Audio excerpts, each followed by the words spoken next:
Assalamualaikum warahmatullahi wabarakatuh. Perkenalkan, nama saya Chairul Nisabduri Julia Paramesti. Saya berasal dari 1AK3. Di video kali ini saya akan merepresentasikan tentang ragam bahasa Indonesia. Baik, langsung ke materinya. Ragam bahasa adalah variasi bahasa menurut pemakaian yang berbeda-beda menurut topik yang dibicarakan, hubungan antar pembicara, kawan bicara, dan orang yang dibicarakan, serta medium pembicaraannya. Sederhananya, ragam bahasa adalah cara kita berbicara atau menulis yang disesuaikan dengan situasi dan tujuan komunikasi. Faktor-faktor yang mempengaruhi ragam bahasa. Yang pertama, situasi komunikasi, formal atau non-formal. Yang kedua, tujuan komunikasi, menginformasikan, membujuk, menghibur, dan lain-lain. Yang ketiga, khalayak atau mitra tutur, siapa yang diajak bicara, atau teman sebaya, atasan, dan orang tua. Yang keempat, medium atau sarana. Medium atau sarana bisa berupa lisan atau tulis. Yang kelima, bidang penggunaan atau topik. Yang keenam, pembicaraan, yang berupa ilmiah, sastra, jurnalistik, atau keseharian. Yang ketujuh, latar belakang penutur, yang berupa pendidikan, pekerjaan, dan daerah asal. Klasifikasi ragam bahasa. Yang pertama, berdasarkan media atau sarana. Berdasarkan media atau sarana dibagi menjadi dua, yaitu ragam lisan dan ragam tulis.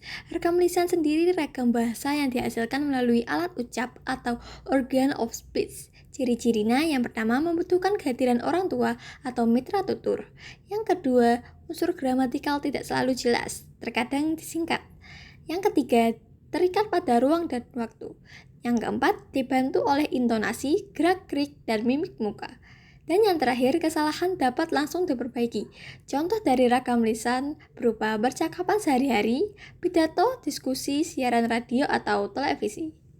Yang kedua, ragam tulis. Ragam tulis sendiri adalah ragam bahasa yang dihasilkan dengan memanfaatkan tulisan atau media tulis. Ciri-cirinya, yang pertama tidak membutuhkan kehadiran orang kedua secara langsung. Yang kedua, unsur gramatikal harus lengkap dan jelas. Yang ketiga, tidak terikat ruang dan waktu. Yang keempat, tidak dibantu intonasi dan gerak-gerik. Dan yang terakhir, kesalahan tidak dapat langsung diperbaiki atau membutuhkan koreksi atau revisi. Contoh dari ragam tulis yaitu surat, makalah, buku, artikel, dan laporan. Perbedaan antara ragam lisan dan tulis. Ragam lisan dan tulis memiliki perbedaan dalam konteks media, bentuk, kaidah bahasa, intonasi, dan ekspresi. Dalam ragam lisan, media disampaikan melalui suara atau ucapan langsung, sedangkan ragam tulis disampaikan melalui tulisan. Dalam bentuk, ragam lisan bentuknya lebih spontan, tidak terlalu terstruktur, sedangkan ragam tulis lebih terencana, terstruktur, dan sistematis.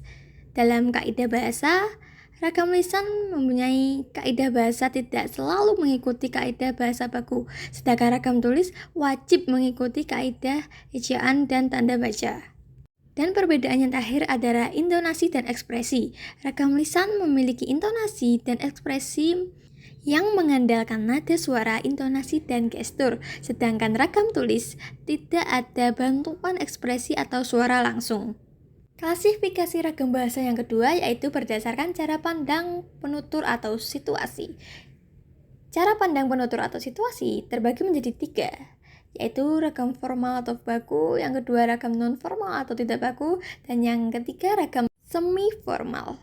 Ragam formal atau baku adalah ragam bahasa yang digunakan dalam situasi resmi atau formal. Ciri-cirinya yang pertama menggunakan kaidah tata bahasa yang lengkap dan baku. Yang kedua, pilihan kosakata cermat dan baku. Yang ketiga, pembentukan kata yang sempurna. Yang keempat, digunakan dalam situasi resmi, rapat, pidato, karya ilmiah, dan surat dinas.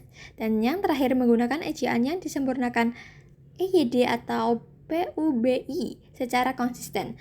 Contoh ragam formal atau baku yaitu saya ingin bertanya kepada Bapak. Penelitian ini menunjukkan hasil yang signifikan. Yang kedua, ragam non-formal atau tidak baku yaitu ragam bahasa yang digunakan dalam situasi tidak resmi atau santai. Ciri-cirinya yang pertama menggunakan kaidah tata bahasa yang kurang lengkap. Yang kedua, pilihan kosakata bebas dan tidak baku. Yang ketiga, pembentukan kata tidak sempurna atau singkatannya kependekan. Yang keempat, digunakan dalam percakapan sehari-hari, surat pribadi, atau obrolan santai. Contoh dari ragam non-formal yaitu Mau tanya dong Pak, penelitian ini nunjukin hasil yang bagus. Yang terakhir, ragam semi formal. Ragam ini ragam bahasa yang berada di antara ragam formal dan non-formal. Biasanya digunakan dalam situasi yang cukup santai, tetapi tetap memerlukan sedikit keformalan, seperti kuliah atau diskusi kelompok. Contoh penggunaan kalimat pada ragam bahasa formal atau baku dan ragam bahasa non-formal atau tidak baku. Ragam bahasa formal atau tidak baku, dengan ini kami mengundang saudara untuk hadir dalam rapat evaluasi pada hari Senin pukul 10 WIB di ruang rapat utama. Ciri-cirinya menggunakan kata baku atau mengundang saudara hadir. Struktur kalimat teratur dan sopan, cocok untuk situasi resmi seperti undangan, surat dinas, dan rapat. Yang kedua, ragam bahasa non-formal atau tidak baku. Gue sih diajak rapat hari Senin jam 10 pagi di ruang rapat. Datang nggak lo? Ciri-cirinya banyak kata tidak baku, seperti gue, si, lo, datang nggak. Gaya santai dan akrab, digunakan dalam percakapan sehari-hari antar teman atau keluarga. Dan yang terakhir, klasifikasi ragam bahasa berdasarkan bidang penggunaan fungsional atau profesional. Terbagi menjadi 5, yaitu ragam ilmiah, ragam jurnalistik, ragam hukum, ragam sastra, dan ragam agama. Ragam ilmiah sendiri digunakan dalam komunikasi ilmiah seperti karya tulis ilmiah, jurnal, atau presentasi akademik. Ciri-cirinya lugas, objektif, baku, logis, dan menghindari ambiguitas. Contohnya, istilah teknis, definisi yang tepat. Yang kedua, ragam jurnalistik digunakan dalam penulisan berita, artikel, surat kabar, atau majalah. Ciri-cirinya ringkas, jelas, padat, dan menarik. Contohnya, penggunaan kalimat efektif, judul yang provokatif. Yang ketiga, ragam hukum digunakan dalam dokumen hukum, undang-undang, atau persidangan. Ciri-cirinya kaku, lugas, baku, dan interpretasi tunggal atau tidak ambigu. Contohnya, dengan ini menyatakan berdasarkan pasal. Yang keempat, ragam sastra digunakan dalam karya sastra seperti puisi, cerpen, atau novel. Ciri-cirinya indah, kaya akan majas, konotatif, dan emotif. Contohnya penggunaan metafora dan simbolisme. Dan yang terakhir, ragam agama digunakan dalam konteks keagamaan.